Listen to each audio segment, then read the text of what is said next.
भोजपुरी गीत आ ए देश के राजनीति हाँ सबसे बेकार हो गए बा। हो गए उहे एगो कवि लाल जी लिखतानी कहतानी का कहतनी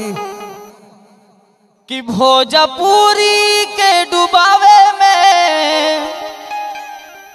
भोजपुरी के डुबावे में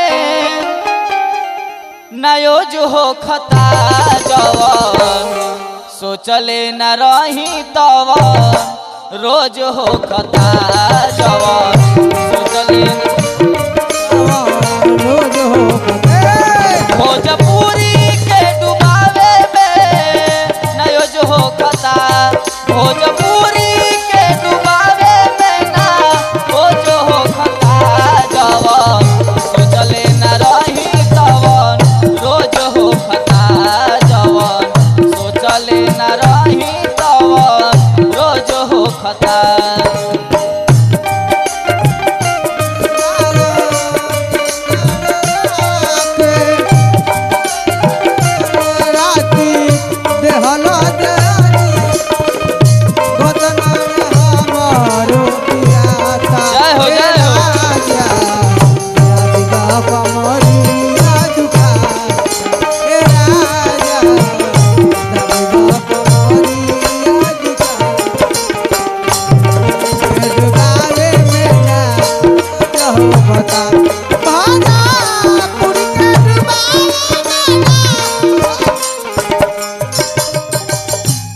सलेंदर चाचा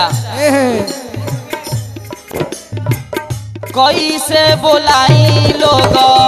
घर में ब्यास हो अपने में सात पीढ़ी करता नाश हो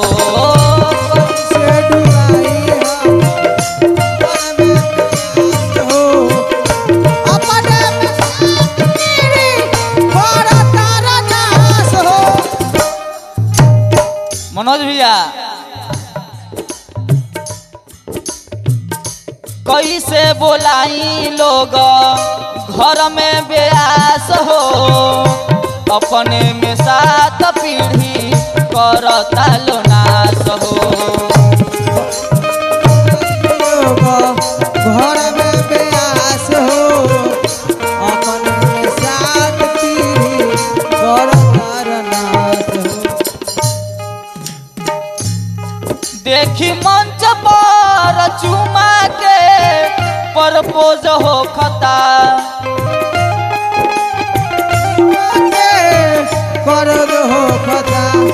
देखी मंच पर चुमा के परपोज हो खता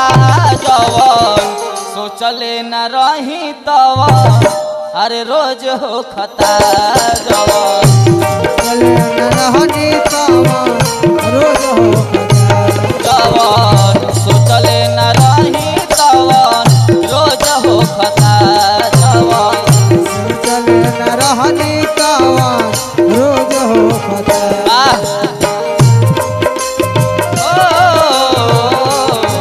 दिल ले गया परदेसी कोई रोक ना था क्या होगा होगा होगा मेरा सोचना था क्या होगा होगा होगा मेरा सोचना था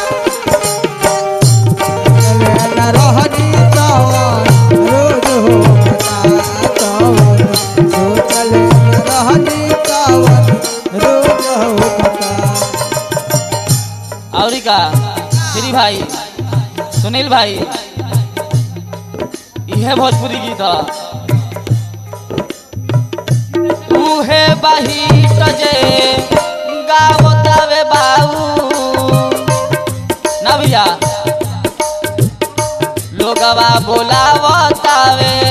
ओ कनी के आऊ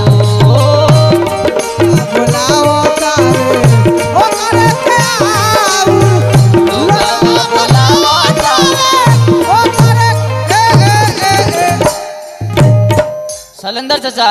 हाँ उहे बही तजे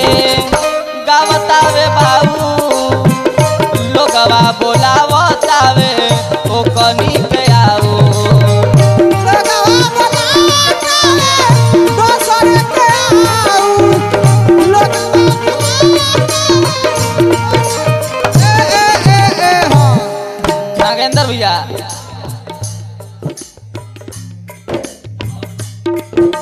का कहल जाओ ए गीत के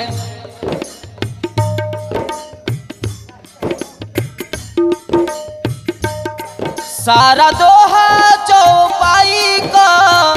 लोज हो खता सारा दोहा चौपाई का लोज हो खता जवन